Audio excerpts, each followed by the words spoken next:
The ASIAir Pro has been my favorite accessory over the last few years.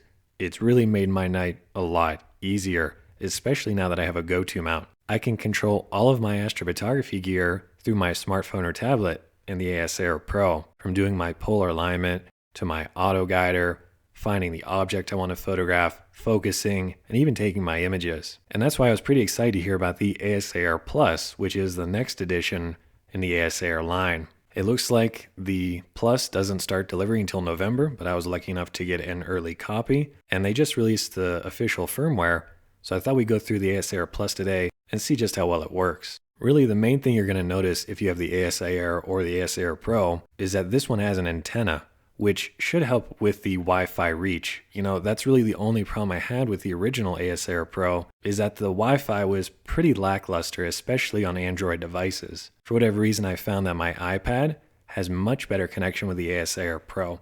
So that's one thing we're going to be looking at in today's review. If we scroll down, you'll notice that there's really not much of a difference, as far as I can tell, between the ASIAir Plus and the ASIAir Pro, besides the theoretically improved Wi-Fi.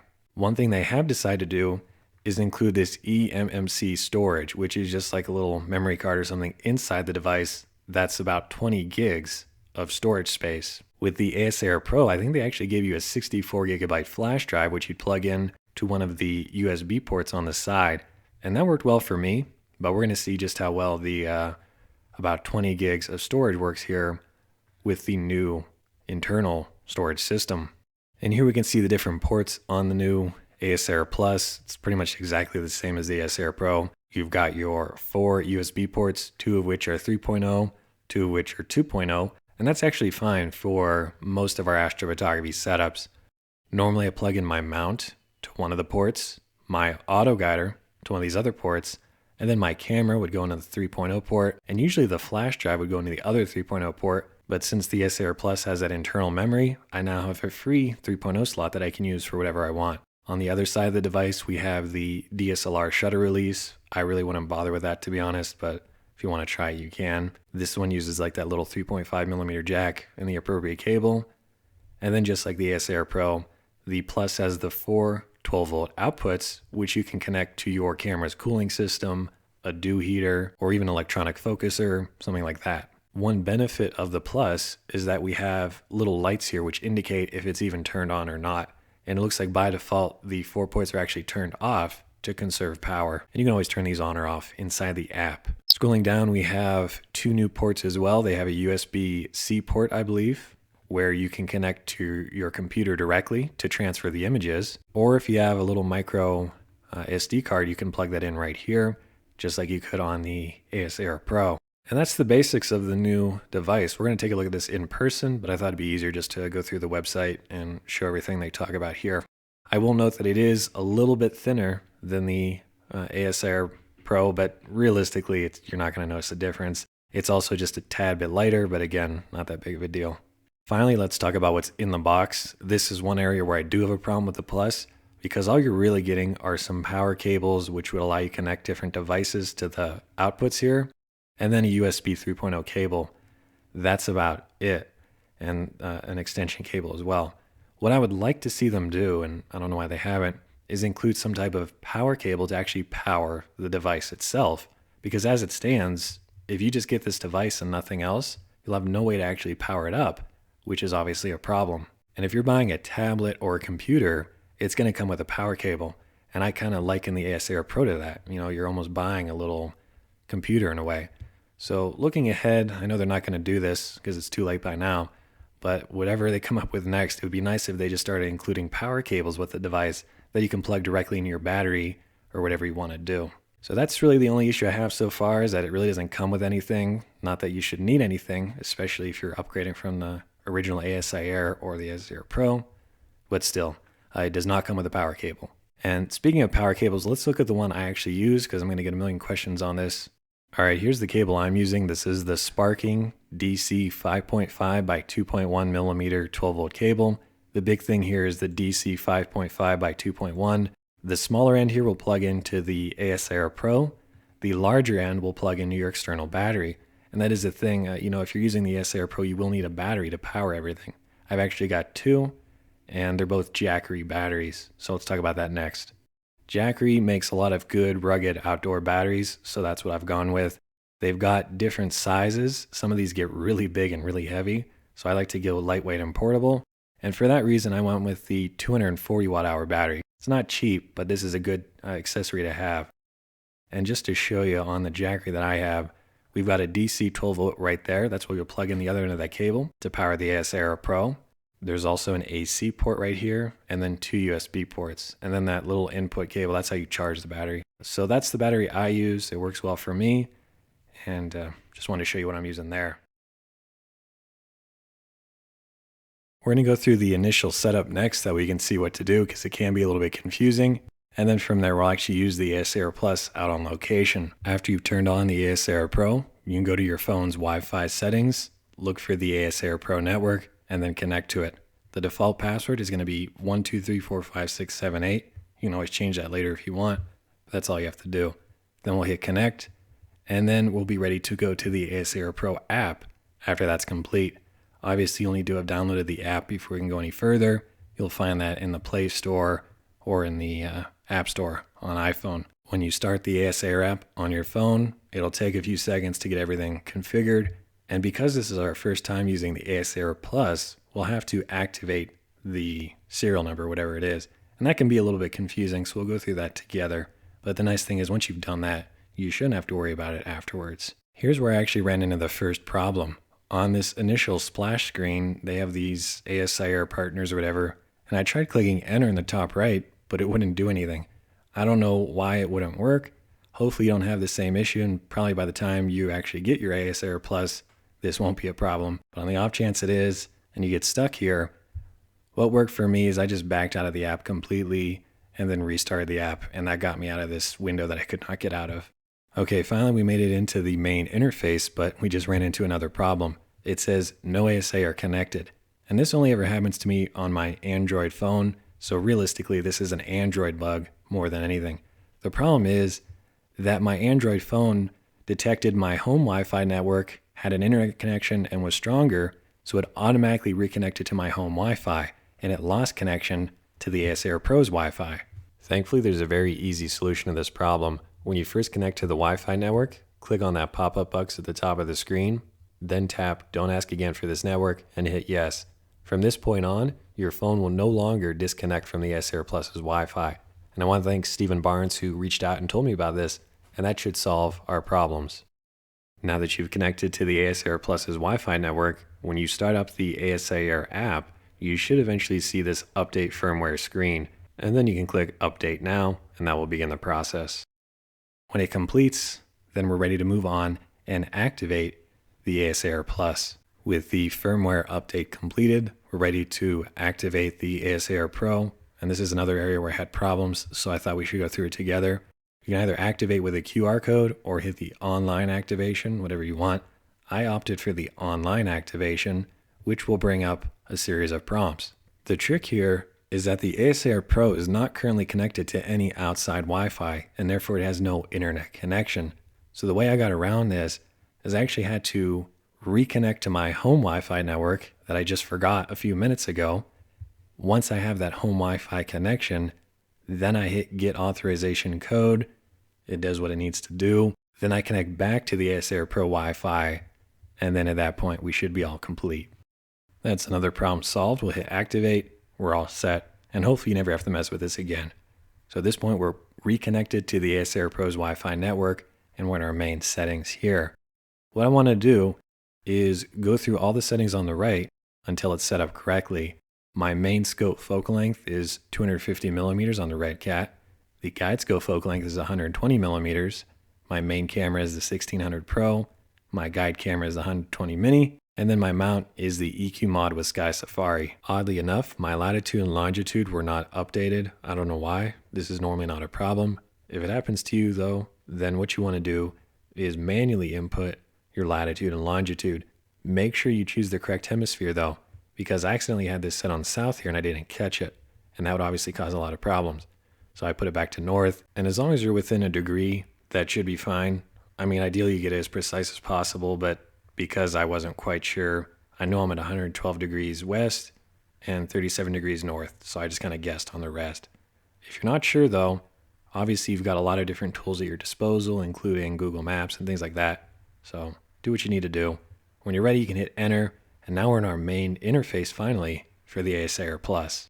Right out of the gate, we have another problem, and this will probably happen to you.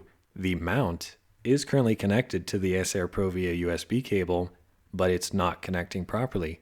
And if you run into this issue, you want to make sure you change that baud rate from 9600 to some other value, and one of those should work. So it's saying right there, it cannot connect to the mount just because the baud rate, I don't even know what that is, but it's not working.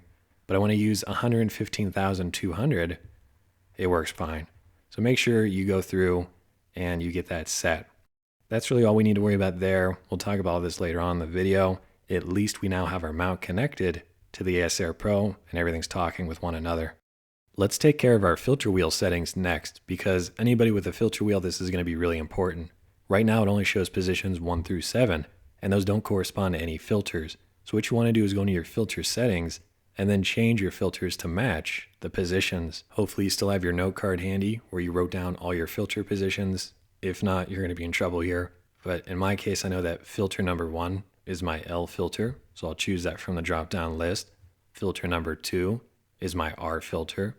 Filter 3, I think, is green. Filter 4 is blue, and you get the idea.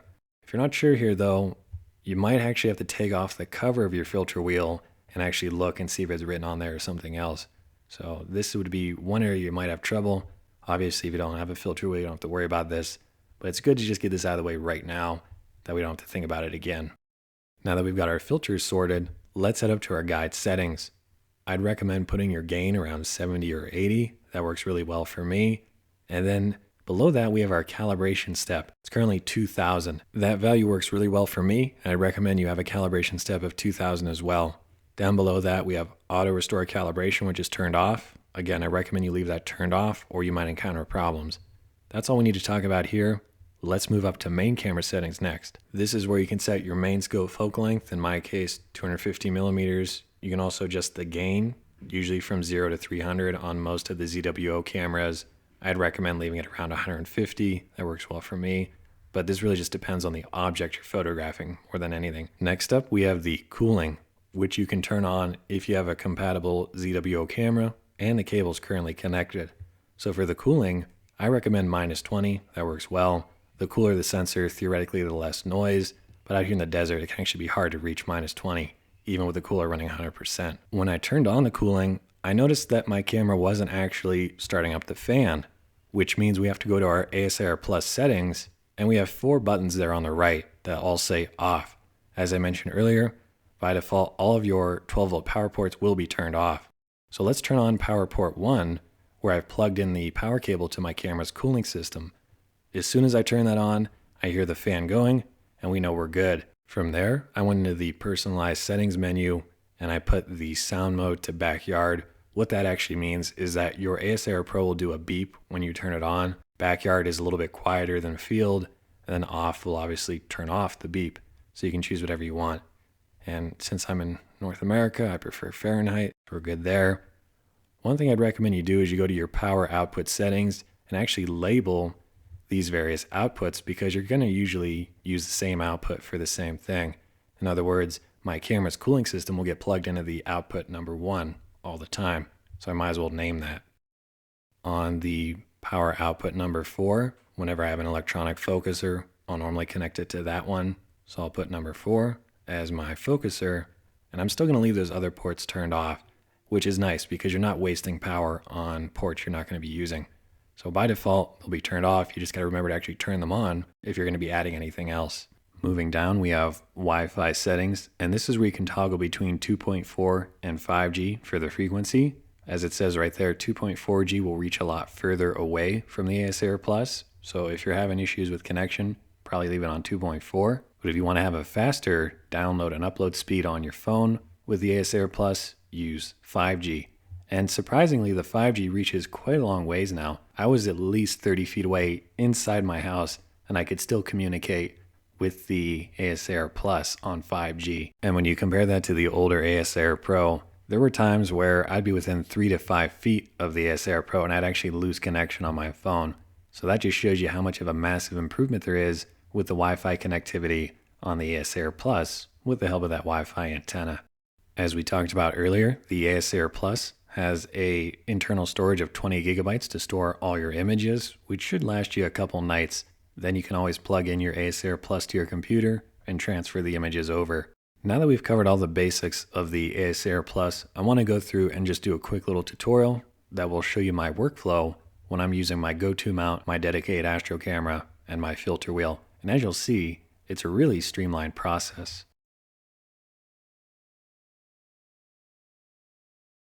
The first thing we need to do is make sure our telescope or lens is properly focused, and you can do that right here from the preview window. If you click that circular button on the right, that will allow you to take photos. I recommend using an exposure of 3 to 5 seconds, and then when your photo completes, you'll see it here on the screen. From there, you can make an adjustment on your focus ring and take another image. This will really help if you have a bat knob mask for your lens or telescope. That'll show you if you're precisely focused or not. Without a bat knob mask, you're really just kind of guessing. And for this precise deep space work, I do recommend, again, getting that bat knob mask. So keep taking these photos, make slight adjustments on your focus ring, take a new one. When your images are finally nice and sharp, you're ready to move on to the next step. Don't forget though, after you've gotten perfect focus, to take off the bat knob mask, because I've accidentally left it on there a few times and you're not going to be able to go any further with the workflow. So again, once you see your stars are nice and sharp like we do right here, there we go, our stars are sharp. Next, we'll click on Preview and change that to PA for Polar Align. And if you have a go-to mount, this is very simple. Click the play button on the right. Your camera will now take a photo of the North Celestial Pole, and it'll say, okay, let's rotate down 60 degrees. So now if you have a go-to mount, it's going to automatically rotate your mount down to the left to about 60 degrees. For those with the star tracker, you'll need to do this manually by loosening the clutch, rotating the camera and lens down about 60 degrees, tightening down the clutch, and then clicking next here in the app. Since we have the go-to mount though, it handles that for us, and when it completes, it's going to take another photo at this new angle. Then it's going to compare how the stars have rotated between the first and second photos, and very simply, it's going to tell you exactly what you need to do. Over there on the right, it tells me I need to move up 1 degree, 45 minutes, 26 seconds, and then to the right, 26 minutes, 43 seconds. If you're not really familiar with arc seconds and all that, don't get too overwhelmed here. All you have to do is look at those numbers and make some adjustments on your base. In this case, I can adjust my azimuth screws to turn my entire mount slightly to the right. As you can see, I went too far. Now I need to go back to the left 30 minutes. When you're dealing with these really precise values, it can be a little bit difficult, but all you're doing is moving your altitude and azimuth screws on your base as slightly as possible. Then you hit refresh at the bottom of the screen there. And every time you do this, you should hopefully get a little bit closer to the 0. I'd recommend you stick with one axis at a time as well. So in this case, I want to get my left and right as close to 0 as possible, and then I'll worry about my up and down. And I'm going to speed the rest of this up just so we get to the end of it. But again, you're just going to look at the numbers, make some adjustments on your base, hit refresh here in the app, and then see how you did. It'll take a little bit of practice, but once you get the hang of it, you should be able to get a perfect polar alignment in just 2 or 3 minutes. And here we go. My total error is now below 5 arc minutes. It's 3 minutes, 43 seconds. That's good enough. So I'll hit stop there on the right. Then we'll click on PA and go back to preview. I know I'm going through this fast, but as I said, I've got a lot of other videos on this. So we've done our polar alignment. We got it down fairly close. It's not perfect, but it's good enough. Our next step is to use the go-to mount controls here to move our camera and lens to any portion of the night sky, as long as you're not near Polaris. We're just going to aim up to a random portion of the night sky and then take a photo. And you can use those arrows there to move your mount around. I recommend using the 800x speed there at the bottom of that window. I just click and hold on the button there. My mount is now moving in real time since I have a go-to mount. And at this point, I'm going to take a photo. The reason we're moving away from the North Celestial Pole is because the plate solving doesn't work if you're aimed up too close to Polaris. So we aimed up away from Polaris. We took another photo. When this photo shows up here on the screen, we'll click plate solve over on the left. And at that point, the ASIAir Plus will analyze the stars and will actually know exactly where it's aimed up at. And that allows us to do our go-to. So there we go. We've plate solved. We'll hit sync mount. And at that point, the mount now knows where it's aimed up at as well. Next, we'll click where it says M31 in the right corner next to go-to. This allows us to choose what object we want to photograph. Tonight, I'll be photographing the Triangulum Galaxy, so I can scroll down on my favorites list until I find it. Then I click on the Triangulum Galaxy, and then I click that green button over on the right, the one with the arrow through the circle. That's our go-to button. When I click the go-to button, my mount will now move my camera and lens directly to Triangulum. It's really that easy, and if you've been following along with this step-by-step, everything should just work, hopefully. You do want to be careful while this is going on though, because it's possible the mount is confused, or maybe you just have really short cables, which is a problem I have. And if the mount goes to an unexpected location, it might start pulling everything around if your cables are too short. So I'd really recommend keeping a close eye on everything while this is going on. But with any luck at all, it will center up the object, you won't have any issues, and at that point, we can begin our guiding, set our shooting schedule, and then begin taking our images. We're almost done. When the go-to finishes right here, I'd recommend you take a 10 or 20 or 30 second long exposure just to verify that the object you're looking for is actually centered up in the frame. And I encountered an interesting problem last night that I really haven't had before. Even when I took a 10-second long photo, I could barely make out the Triangulum Galaxy, even though I knew it was there in the center of the screen. If you look closely, you might notice a fuzzy little glow there. And I was kind of confused because I knew Triangulum should look a little bit better than that. As you'll see though, the problem is that at the bottom of the screen here in a second, my temperature of my camera sensor was 81.5 degrees Fahrenheit. That's really hot. And that's a problem that we all run into when we're doing astrophotography. The warmer our camera sensor is, the more noise we're going to have. Now, to be honest, I've never really had it this grainy before, so I was a little bit confused. What you want to do, if you have a dedicated astro camera with a cooling system, is go into the main camera settings, turn on the cooler, and set it to minus 20 degrees Celsius or minus 4 degrees Fahrenheit. Either way, that should clear up a lot of the grain and allow you to see what you're photographing a lot better. And this is one reason why you might want to consider getting a dedicated astro camera if you're using a DSLR, because with the DSLR you can't cool the sensor and you're going to have that much more grain in your photos. Now that we've got our camera's cooling system turned on, we know our object is centered up in the frame. Let's click the guide button over on the left and then double tap on that graph. This is obviously only if you have an auto guider, and you could read what to do right here. It kind of walks you through everything. First, I want to set my exposure though to 3 seconds for my auto guider. That works well. Then I'll click the begin looping arrows on the right, and my auto guider will start taking photos. Hopefully you can see some stars right now when it begins looping your exposures. If not, that means you need to focus your guide scope. I've got some videos on that here on YouTube if you want to learn more. If you can see some stars though, you just click on one with your finger and then click that begin guiding crosshair button over on the right. The ASIAir is now going to be in the calibration process, which should only take about 2 or 3 minutes. Right there it says West Step 1. It's going to go West Step 2, 3, 4, all the way up to about 20, right around there. When it gets up to around 20, it'll go East Step 20, 19, 18, 17, and count all the way back down to 0. Then if you have a go-to mount, it will also do your north and south for your declination axis. So while this is running, you really don't want to touch anything and just take a step away from the camera and the telescope and the mount and let it do its job. Eventually though, it will reach the end of the calibration and we're ready to move on. If you encounter problems here, you'll need to do some troubleshooting. And if you want to learn more about that, I would recommend checking out my courses on my website because we go into a lot of detail on all these different features of the ASIAir Pro and also how to fix some of the inevitable problems you might encounter. But there we go. It's counting down from East, step 14 now.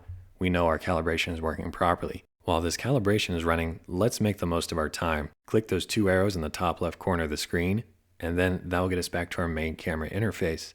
From here, we'll click on Preview on the right, change it to AutoRun. This is how we're actually going to take photos with our camera on the ASIAir Plus. Then you can click the 3 dots and 3 lines over on the right. That will get you into your shooting schedule, and this is where you can determine what filters you want to use, your shutter speed, and more. This was set up from a few nights ago, so I'm going to delete those boxes there, which I'm not going to be needing tonight.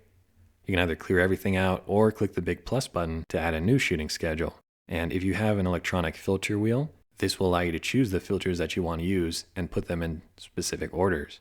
I'm going to start off taking a series of red photos. It'll be 300 seconds long. I want to do 12 of them. So if I click that box with a slash through it, then I can manually enter whatever value I want. In this case, 12 images. That all looks good. I'll hit OK. At this point, I've got my camera. It's going to take about 15 photos with the H alpha filter there first. Then I'll take 12 photos with red. I'll add a new set of photos. This time we'll take 12 green images. And then once we have that set, we can also take 12 blue photos. You can do whatever you want in whatever order you want. And that's another nice benefit of the ASIAir software, is that you're controlling all of this through your smartphone. It's really a streamlined process. You can also set this up to take bias, flat, or dark frames, which I'd recommend doing the following day, because my number one goal at night is to capture as many light frames as possible. Alternatively, if you realize you did things out of order, you can click on the box and drag it around to rearrange your shooting schedule. And there we go. My number one goal tonight is to capture H alpha, then red, then blue, and maybe green if there's time. With everything set up, we can click the back arrow in the top left corner, and we're ready to go. We can start taking our photos, but we should make sure that our guiding is up and running first. We can still see the graph right there. If I double tap on it, that'll bring us right back to the guiding interface. And we want to make sure, again, that our guiding calibration is almost done. And it looks like we're just about there. When the guiding is complete, or rather the calibration, you'll see that there's going to be a blue and a red line on the graph. And also those yellow lines will turn green. There we go. We're officially guiding. That was kind of our last hurdle. Now we can begin taking our photos. However, I like to wait a few seconds for those lines to stabilize, because usually it gets a little bit jerky at the start of your guiding. You might also want to choose a different star if you're having issues. That's what I did on this night. But there we go. Our guiding is running. We're within plus or minus 1 arc second. That's really good. I can back out of that window. Then I'll click the circular button on the right to begin taking my set of 51 images. And the great thing is I can walk in the house now, or maybe I've already been in the house for 20 minutes doing all this, and I can continually monitor my progress from my smartphone or tablet. And that's really why you'd even want to consider getting the ASIAir Plus, is if you don't want to lug a laptop around, if you want to do everything from your smartphone or tablet without needing the hand controller or anything else, this really does make your night a lot easier. And that concludes our tutorial for the ASIAir Plus. Before we go, I thought we'd do a quick comparison between the older ASIAir Pro and the new ASIAir Plus. Really, the only problem I had with the ASIAir Pro is that the Wi-Fi range was not very good. In fact, it was pretty bad. I could be within 3 to 5 feet of the ASIAir Pro, and I would lose connection on my phone using the 5G network. But now, with the ASIAir Plus on 5G, I can actually shoot through my entire house and 2 brick walls in between and still have a good connection. So that little Wi-Fi antenna is a remarkable improvement. Beyond that, I really don't see much of a reason to upgrade from the Pro to the Plus. Besides the increased Wi-Fi, you're really not going to notice any differences. And if you're happy with the Pro, you could always buy a Wi-Fi booster antenna, plug that in, and you'll probably get comparable performance to the new Plus, and you'll probably save some money in the long run too. And finally, for those of you that are still using your hand controller to control your mount, or maybe a laptop and some software, I'd highly recommend you wait until November to purchase the ASIAir Plus. I guarantee this will make your night so much easier. I tried to use those hand controllers a few times and I wanted to rip my hair out.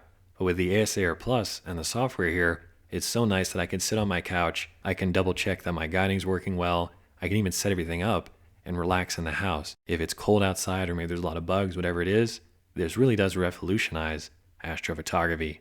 So I really want to thank ZWO for all the hard work they've done for the astrophotography community. And they're not paying me to say that. I'm not getting any commission on sales. I'm just speaking to you as a normal astrophotographer.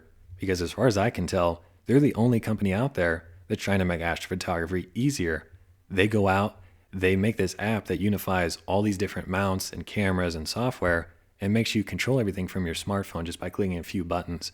Whereas in the past, we'd have to navigate through some horrible hand controller menu on the go-to mount, or maybe pay a lot of money for some specialized software that only works on a few laptops. It might not work on Mac or whatever it is. And even companies like Skywatcher and Ioptron, they might make some decent products, but when we notice problems with them, it's been years and they've never released an update. Whereas ZWO is constantly releasing new updates to fix the software and all this other stuff. So I really want to commend them for all the work they're doing and making astrophotography a lot more accessible for the average person. And on that note, if you want to learn even more about astrophotography, I do have the courses available on my website. In particular, my Deep Space course, which I just updated for 2021. We now finally have a module on using go-to mounts. And the great thing about that is I'm going to show you how to control everything, kind of like we did today, with the ASIAir software, which really makes it a lot easier. Another benefit of some of these courses is that we go through things a lot slower and more thoroughly, so you can really start to understand these concepts. And of course, you can go through at your own pace. For example, maybe you want to learn more about auto guiders, or if you're thinking about upgrading to a dedicated Astro camera, you can go through and watch those videos, see what I recommend before you spend your money. And the bulk of the course is really focusing on these different objects, which we have right here. We'll talk about how to actually find the object if you still have to do that manually. Then we'll talk about what camera settings work best. And then finally, we'll do a full editing tutorial for each one of these objects. And the course was originally designed for DSLRs and telephoto lenses with a star tracker. So regardless whether you have a really high-end setup or you're just getting into the hobby, you'll still be able to follow along with us and get a great final image.